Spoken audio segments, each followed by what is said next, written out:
So the key piece with the floss band is, the biggest issue with flossing is the idea that everyone thinks 1 or 2 times is effective. So there are guys in the industry where we use floss bands, and I'll recommend to my athletes 10 to 12 times a day to do it. The only restriction on applying floss to the limb is the idea that there's a 2-minute window. Everything else is negotiable. 50-50 overlap, and when I did the floss band yesterday, you go distal to proximal, all those things, right? Yeah. But the key piece is you're really restricted by a timeline, so don't exceed 2 minutes, 2.5 minutes. That's kind of the sweet spot. The idea of using the floss is there's kind of 3 variables, but there's really an effect on a pool of mechanoreceptors. So those tissues have all these mechanoreceptors that respond to different input. One of the primary inputs is compression. And I always say to people, the idea of using floss, it's almost like I'm hugging the tissue. And if the idea that your expressed pain is something that's really threatening, just the idea of hugging the tissue kind of decreases that threat. Your body has a different perception and a little more confidence in what's going on. The second thing with floss is when I apply that floss layer and I move you, I'm getting those underlying layers of fascia to glide. Because a lot of times when there's pain, it's because the fascial system is dense.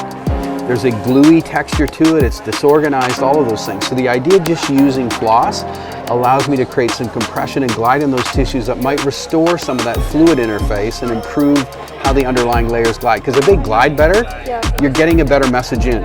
Better message in, better motor out. And I always tell all my clients, if you use floss, all we're gonna do is really reset your body's ability to kind of move with some efficiency, and you just won't be like, threatened by it all the time. Okay. Does that make sense? Yeah. And the tape stayed on? I took it off that one. That one started to roll off, but I still have it on my back. Okay. I like the one on my back. It's all good. So the tape piece on your knee, when you basket it like that, all it does is create some input so there's a little better control. Yeah. What I did when I worked on the knee is I'm just going to go to the joint line. I'm just going to try to edge through that and just soften that axis. And I may just... Like, are you putting force there? I'm putting force there, but I'm actually creating just some motion over top of that front edge of the joint, of that joint line. And then I can slowly, internally or externally rotate.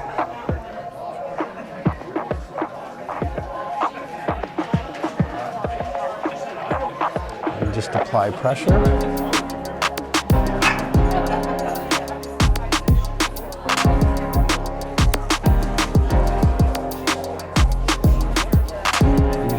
A bit of pressure as you mobilize through that action. Just at the joint line?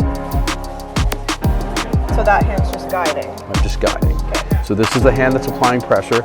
It's no different than if I was to do something like a pin and stretch or ART, right? I'm going to find that area that's really taut. I'm going to apply some force, and I can determine its flexion or extension, creating that tension, internal, external rotation, creating that abduction. So I'm going to find the line that I can assign to this that gives me the most tensional arrangement, and then what I do is I mimic that, apply force, and hold it. So it's more myomatrix release. It was developed by a guy by the name of Dr. Mark Scapitici, and it's amazingly effective.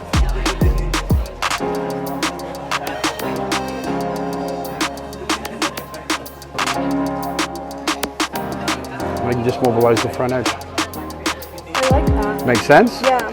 The thing is, you don't have to, all of these methods, whether I'm doing something to play with the front edge of that joint line, or I'm doing any type of soft tissue release, the biggest mistake I think, I learned ART and it was like, really hard.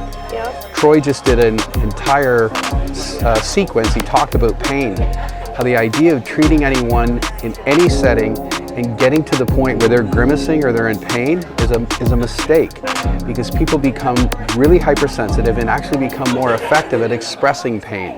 So we don't want to be painful in our kind of delivery when we're treating. That's the key piece. So just find that axis. You'll feel kind of an edge or a kind of a spongy interface. Just turn it down. Apply pressure.